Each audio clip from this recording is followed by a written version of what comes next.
Hello, ladies and gentlemen, boys and girls, and welcome back to Acquisitions Anonymous. This is the internet's #1 podcast on buying, selling, and operating small businesses. I am Bill D'Alessandro. I'm one of your hosts, and I am here today with Mills Snell and Heather Anderson. And we have a really cool business today. It is a specialty pharmacy in Beverly Hills, California. It's got $1.5 million of EBITDA. We think it has about double the typical EBITDA margins of your standard specialty pharmacy. And the seller has cancer, sadly, and is a forced sale. So a very interesting situation, especially if you are into pharmacies in California. So without further ado, I hope you guys enjoyed this episode of Acquisitions Anonymous. Well said, Acquisitions Anonymous. Hello, another episode of Acquisitions Anonymous. We don't have 100% beard anymore. And thumbs downing on just the plus inventory alone. Hey, Michael here. This episode is brought to you by Tonninson Accounting Services, the leading provider of quality of earnings reports for small and mid-sized business deals. Every year, their team reviews over $500 million in transactions, and the reports are trusted by buyers, bankers, sellers, and brokers nationwide. What sets Tonninson Accounting Services apart is premium quality work at an unmatched price, a full quality of earnings report for just $6,000. You'll get more depth and insight than firms who charge twice as much, which is why so many deal makers turn to Tonninson Accounting Services when accuracy and speed matter the most. There's a link to TonninsonAccountingServices.com in the show notes, or reach out to Josh Tonninson on LinkedIn for a free consultation, where he'll walk you through the process step by step and answer any questions that you have. Tell him that Acquisitions Anonymous sent you. All right, Acquisitions Anonymous afternoon edition, aka Heather's midday, but Mills and I are 5 p.m. here, end of the day. I should have made a cup of coffee at this point. That's right. Yeah, we're coffee on one end, and Heather's coffee on Fridays when we record at 7 a.m. her time. Mills was just telling us that he nearly lost his middle finger in an industrial accident at an oyster roast. A lady at the grocery store was like, "You must have used your finger one too many times." So Mills, if you're on video, I don't know if it still is, but Mills has a permanent middle finger. Splint thing. His middle finger on his left hand is permanently upturned while he's. So don't take it personally. So don't take it personally. So we do have a deal today, which Heather brought us, and it is in the great state of California. Of course, the great state of where California. all great deals go. And I'm sure we don't all agree on that part, the great state. I was going to say where all great deals go to die, but I was going to try and be nice. That too. A lot of big businesses built in California, including Heather's, Viso Capital. If you need an SBA loan, call her. That's right. So specialty medical pharmacy in prime Southern California location, Beverly Hills, California. You all know where that is. Asking price $7.1 million. Cash flow SDE $1,490,000. Gross revenue $6,209,000. EBITDA is $1,490,000. I guess they say EBITDA and SDE is the same here. Rent is $9,167 a month, and it was established in 1980. So this is 4.75 times EBITDA. Yep, there you go. Only listing of its kind in the state of California. Revenue 2025 expected is, so that's they expected for 25, $6,209,000. EBITDA expected $1,490,000, 4.7 multiple. The broker's actually telling us that. Specialty pharmacy comps from 1 to 10 million in sales are usually 5.5 to 15.5 times earnings. That's what the broker's saying. I don't know. That's a heck of a range, 5.5 to 15.5 times. Right. I don't know where he got that, but that is what he's telling us. The current U.S. specialty pharmacy market is $129 billion, expected to increase 700% to $1 trillion in 5 years. Current estimate, only 25. This person does not want to use a lot of extra words here. So current estimate, only 2,500 specialty pharmacy business units in America. Ask yourself, who is going to fill the 700% increase in demand? That part made me Jonathan, laugh. You're nailing it. Prime Southern California location within reach of 50 plus hospitals, rheumatology, immunization, and pain management, total value added physician services with patient insurance, coupons, and same day high dollar specialty prescriptions, immunization, all formats of compounds included children. Again, I'm not sure how this was written. Seller wishes to stay as consultant to grow the specialty business and re-enter cancer chemo. let's see, $100,000 of inventory is included in the asking price. The real estate is leased. Furniture, fixtures, and equipment is only $45,000. That's included. And the reason for selling, that explains the prior comment. The reason for selling is acute health issues and retirement. So when they say re-enter cancer chemo, it sounds like that's what Yeah. that meant. That was I not thought it was. re-enter that business line. That's the way I read it That's too. what I thought too. Right. But then we see that it that's sad. sounds like the seller has a imminent health problem, and that is the reason that this business is being listed. So what do you guys think?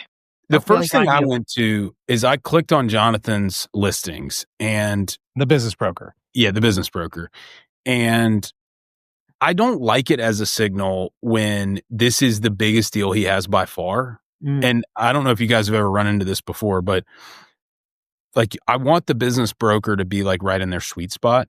It's right up there at the top bill under his picture. It says for sale, but he's got this one at 7.1. He has a truck stop for 2 million, a LA fashion brand for $1,095,000, and then a bunch of like sub $500,000 listings.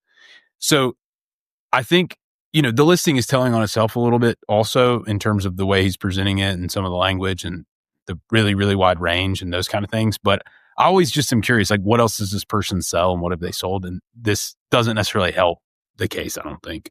I agree with that assessment. Like, you want a broker who's right in the middle of their strike zone. That being said, we may be catching this guy on a bad day because he's got 45 years of experience, a 25-year Wall Street veteran, and senior vice president of several Wall Street firms, including investment banking, having successfully purchased, built, prepared for sale, and sold 5 companies with a capitalization totaling over $100 million. You're right. Yes. So that helps. I like the sound of went that. up 2 notches. So that's positive. So this deal it's founded in 1980. It's got 1.5 million of EBITDA, and the founder is selling for acute health reasons. Mm-hmm. At the high level, already I'm interested, right? A business has been around for a long time. It's big. It's big enough. It's not like super chunky, but it's 1.5 million EBITDA and a forced seller. And when I say forced seller, like, it's not so much that you're trying to get rip the guy off. It's more like you're less worried that he knows something you don't and is trying to sell you a bag of goods or a business that's its best days are behind it, right? Mm-hmm. So just right off the top, like, I kind of like the setup. What is a specialty pharmacy versus a pharmacy? I think it's compounding pharmacy. That's the word that I'm more familiar with, and that's what I usually think of when I hear specialty. It usually means that they are preparing, custom compounds rather than buying the, pills and vials and whatever. They come like from the manufacturers.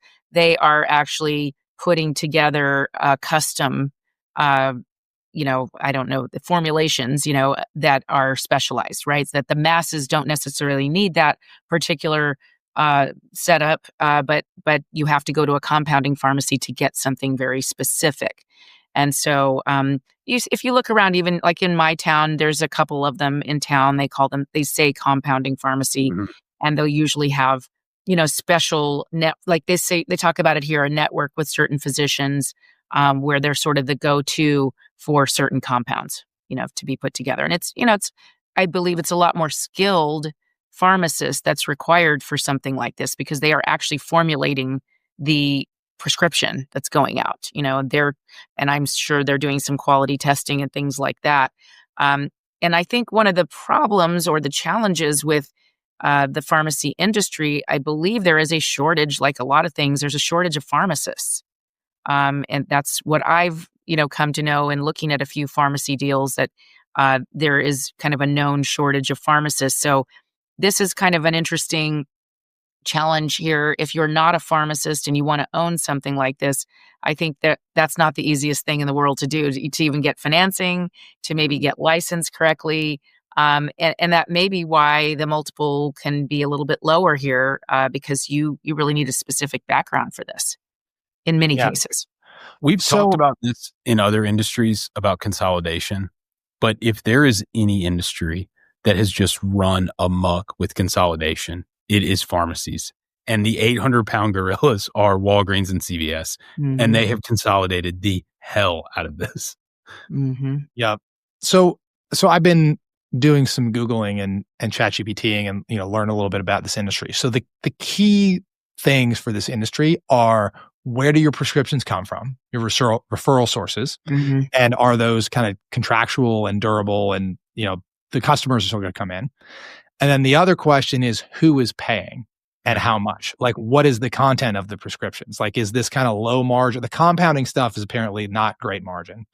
The high margin stuff is like the specialty drugs, the pain management, the recurring, the biologics, like all kind of like the more cutting edge stuff, which apparently it is pretty hard to get payer access to. And a lot of these smaller pharmacies, if they get a script for one of these biologics, they often have to refer it out because the insurance, they're not an approved vendor for the insurance companies or for whoever the payer is.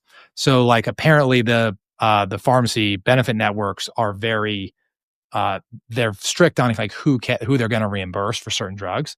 So if this business is approved to dispense these high margin drugs and has durable access to a source of prescriptions and patients, a hospital or something that's contractual, this becomes a very good business. If it is if they don't have access to high margin stuff, it's primarily like compounding and durable medical equipment, like lower margin. And maybe it doesn't have, a contractual relationship with a hospital, then it's a much less good business. I also learned that typical margins in this industry are 10 to 15%. This business is showing almost 25% margin. Yeah. Which is potentially a clue that that they are doing some of the high margin business that is hard to get for an independent pharmacy. Yeah. Yeah, it is like that. That's what kind of caught my eye, is I think the margin sounds pretty good. Now, he's only giving us the expected 25 numbers. There's no historical, what did 24 look like? We don't know. So it would be nice to know, is it just a high point that they're selling at, or what did the prior year look like? Yeah, I mean, yes, I generally worry about that if the guy didn't have cancer. Like he's probably just selling on whatever he's got right now. It's which is, again, horrible for him. But as a business buyer, it gives you a little bit more confidence that you're not top taking it. And I think that these have remained mom and pop more than the kind of just regular run of the mill pharmacies. I have a friend who sold a pretty large pharmacy business to, I think it was Caremark when he sold. And the niches in this industry are crazy. He ended up having like a huge, I think it was a, like diabetes and insulin business. And it was so lucrative that they shut down like a dozen retail pharmacies because they cannibalize the CVS business. They were like, look, we just want your insulin because it's so profitable, and we'll pay you off of the EBITDA that you had, which was incredibly high. I mean, it was over a $200 million transaction. And then we're going to shut down all your other pharmacies just to fold all those customers into our core business. I think even if these have remained independent while consolidation is going on, the hardest thing is, Heather, what you said, is the competition around pharmacists and the wages that Walgreens and CVS are willing to pay. I know I've heard from a friend of mine who's a pharmacist that they will pay more than anybody else. So it's really hard for the mom and pop to compete. And this may even be a more competitive subset to get into something so specific. Yeah. I would want to know if the seller is a pharmacist and if they have been in the business working. I tend to think yes, because the illness is forcing the sale.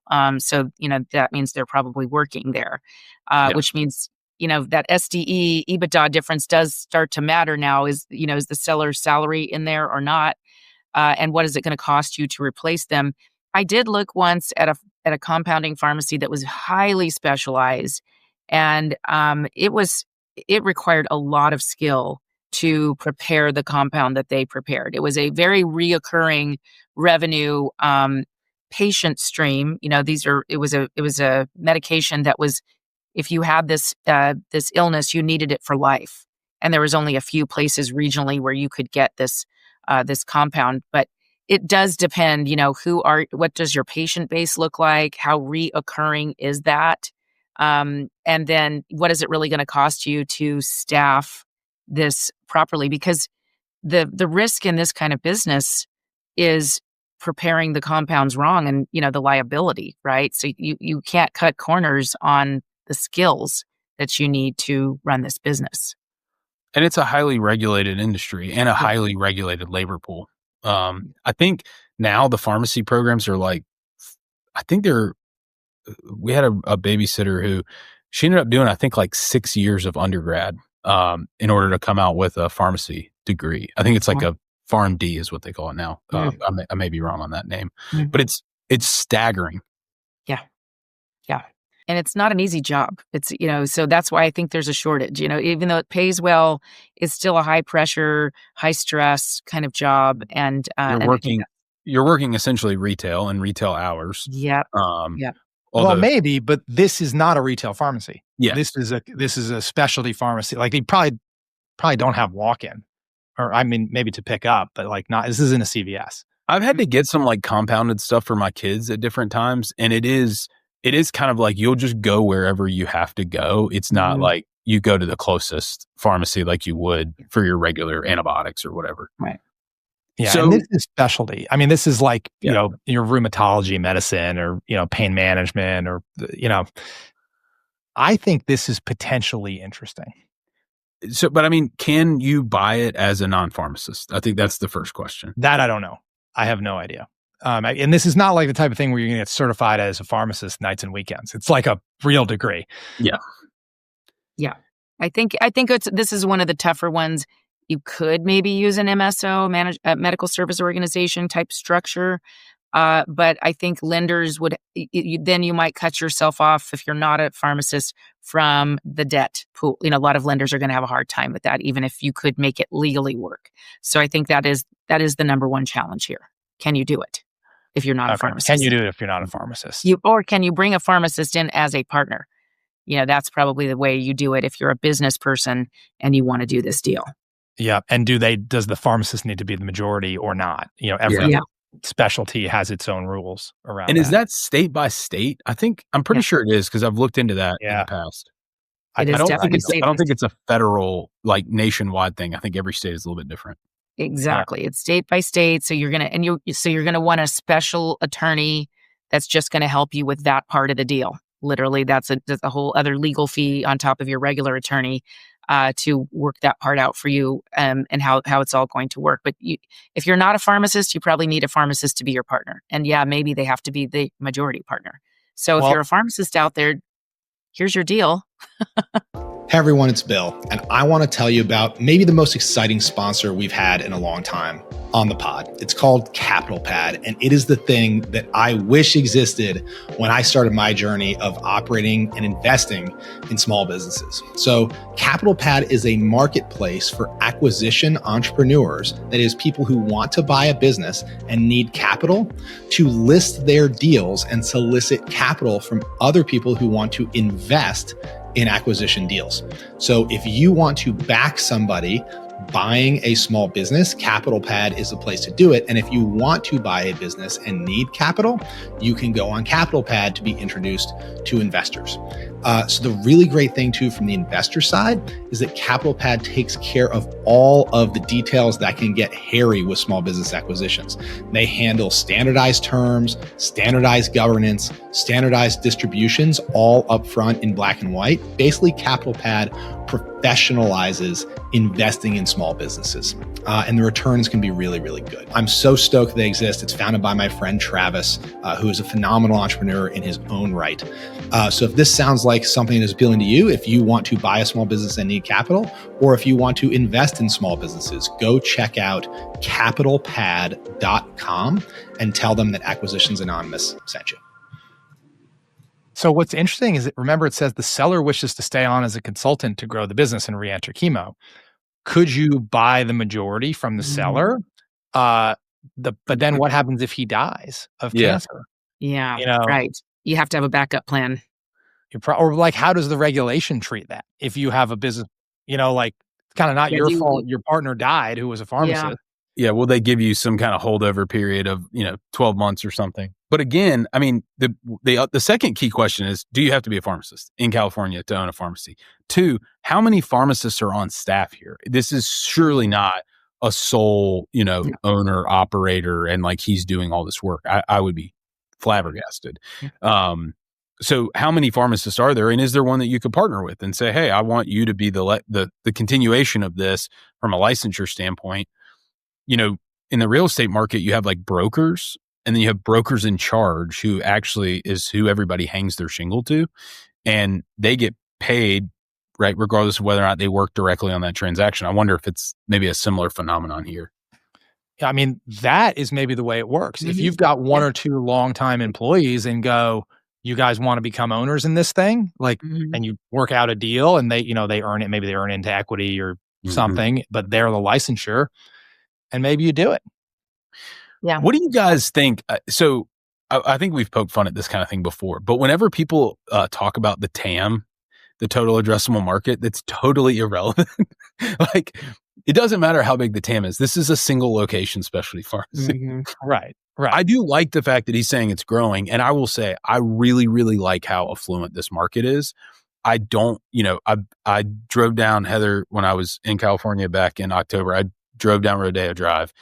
There's no shortage of discretionary income. Yeah. And not that pain management is a discretionary expense, but this isn't in like, Salina, Kansas. This is the center of affluence in the country in a lot of ways. And so I would think that you've got probably, and even like a different subset specialty to the specialty pharmacy being in that market.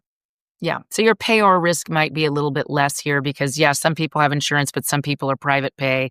And you probably have a lot of patients who can afford it no matter what. And they're going to, it's not as big of an issue as it would be somewhere else. I do like the idea of partnering with the existing pharmacists.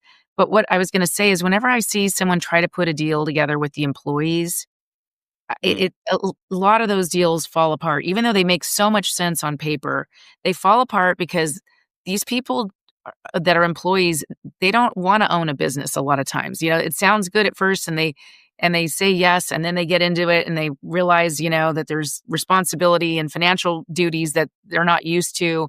And a lot of employees just, they'll just back out. They'll get kind of 3/4 of the way through or halfway through the deal. And then they'll just say, no, I don't want to sign these papers. I don't understand what they all mean. And they won't do it. Yeah. It can be hard. Yeah. It gives you the ick, you would say. Yeah. Whenever I hear certain people trying to put deals together certain ways, I think, oh, I don't think that's going to end up working. Yeah, I could see that. And I mean, there's a lot of very like binary, hard yes, hard no things that you would be able to find out, I think, fairly quickly in due diligence on this. But, if you're not a pharmacist and you want to buy this business and you have to be licensed as a pharmacist in California in order to own it, like, then that's what we're trying to solve for. But it may just be very quickly put in the too hard pile. I mean, I also think, so this is something else I want to bring up. You buy any business, you're going to have a quality of earnings report. You're going to bring in an outside expert who is a better accountant than you to look at the accounting of the business. If you're buying this business, I think you also are going to want an outside expert in the specialty pharmacy industry to come in and kind of issue you a report of some kind on, is this a good specialty pharmacy or a bad specialty pharmacy? Like, how stable are the reimbursements for the categories that they're in? Help me audit their contracts. You want somebody who's seen a bunch of specialty pharmacies to tell you this is a good one, this is a bad one, because I think there's a huge range of good ones or bad ones in specialty pharmacy, and it's technical. What makes a good one or a bad one? And the only clue we have here that this might be a good one is we think they might have above industry average margins. And the fact it's been around for a long time. Those are two both very strong signals. You have a good business as opposed to a bad business, but we don't really know why. Yep. But who's going to fill the 700% increase in demand? Ask yourself that. Yeah. To use the I mean, if you're a pharmacist in Beverly Hills, this could be a slam dunk. Yeah. Yeah. The problem is how many pharmacists are out there looking to buy a business. I have one right now, and I actually just wrote down a little note to tell him about. He's got a different deal that he should be closing on soon, but I'm gonna show him this one. Smells like an add-on, Heather. Yeah, exactly. Yeah. So Heather, I mean, is this financeable? Yeah, It is More so as an financeable. add-on, maybe that would be good Yeah, deal. as an add-on, it is very financeable. So if someone's already got the legal structure and the pharmacist structure figured out, or they are a pharmacist, this is very probably easily financeable because it is a good multiple, and it is probably a lot of reoccurring revenue in a space that is, not recession, sensitive. So, yeah, the very, very financeable. It's in a great location, but it just has to be the right buyer with the right structure, the Mhm. legal ownership structure. Mhm. Do you guys think that this actually sells for $7 million? Probably not. And this is the other thing I want to mention. The reason if it's a good business and one of the consolidators gets whiff of it, heck yeah, and they're going to feel like they got a great deal at 4.75 times, right? If you're just, a pharmacist or somebody partners with a pharmacist, you've got a seller here who needs chemotherapy. You've got a little bit of a forced seller, and it's got to be kind of a quick deal because time is life for this guy. So your price is going to have to be part of your diligence a little bit, right? So like you're not going to have 120 days to like get really smart on this thing. So you're going to have to price that in and kind of cannonball in and hold your nose a little bit, and that hurts value. Mhm. Yeah. Maybe a seller note that, one way or the other, the seller can get that additional value if the earnings stay at this level for another year or two. But, yeah, you're right. I think that's a good point. You've gotta close quickly. Yeah, which hurts your price. Now, if you're a existing pharmacy and this is an add-on, you're going to get sharp on this business almost overnight because you're going to know it, and it's going to also have synergies, and you're going to be able to pay a very full price, and feel Yeah. like you got a great deal. And that really illustrates kind of the advantage that strategic acquirers have over people trying to build a platform. That first deal, you don't know what you don't know. And you got to take you way longer to close, and you don't have any synergies, and you got to kind of price in some crap risk, if there's something you forgot to diligence, et cetera. But if this is your fourth one of these, you know exactly what rocks to turn over and where the bodies are buried and exactly what you can pay, plus you have synergies. So that's, what I would say is if you're buying a business, don't expect to smash it out of the park on your first deal. That's why it's hard to do the first deal. Buy a good one for the first deal, stabilize it, and learn your industry really well before you go doing add-ons. And eventually, after a couple add-ons, you'll be in the catbird seat. There's this interesting scrappiness that I think comes to bear with something like this. It reminds me, I have this friend who lived in a small town and, was a very high income person in this town. And he and his wife would go for walks, and they walked past this house every day. And he was like, I want that house. And he just went and knocked on their door and was like, when you're ready to sell, I want to buy your house. And they're like, actually, we want to sell. We want you to buy our house. And then later on in life, he ended up building this amazing house, and he got terminally ill and he ended up passing away. But he was like, nobody's going to be able to buy my house in this town. Like, there's probably two people who can afford it. So he just called both of those people and was like, I'm dying. One of you needs to buy my house. And one of them did buy his house. But you could get scrappy like that. Obviously, the seller probably doesn't have the time or energy or focus for that. But it's almost like there has got to be another specialty pharmacy around the corner or in the next zip code or something like that. Like, those are the people I think you could go to as a broker in particular and go, there's a situation, there's not blood in the water or anything, but this makes a lot of sense for you and for my client. And that's what a good broker does. Yeah. A good broker doesn't just put it on biz, buy, sell and answer the emails that come in. A good broker thinks about it and proactively goes out to strategic acquirers, the most likely acquirers. All right. So do we like it? Thumbs up or thumbs down? I've never looked at one of these. I'm very thumbs up. This is really interesting. Yeah. I like it. I think I'm thumbs up because I think there are clues this is a good specialty pharmacy, not a bad one. And I worry a little bit about the licensure thing. So a lot of diligence there, and I would need a third-party industry report, or I need an industry report from somebody to do this deal. But I do like it. Yeah, me too. Heather, wow. I'm making the loan. It's approved. Heather's making the loan and investing in the equity. I love it. Yeah. All right. Well, let's wrap this one up. If you like this, I lost count, but I think there's like 400 episodes on our website. Like we're like somewhere in the fours. Yeah, there's a lot of episodes. So if this is good, there's a lot more. If this is bad, you really should not go to acquanon.com because there's a lot more where this came from. on our website, acquanon.com. You can also hop on our email list. We will email you all the new episodes, or you can subscribe on Apple Podcasts or Spotify or wherever you do that kind of thing. So thank you for joining us. We will see you on the next episode of Acquisitions Anonymous.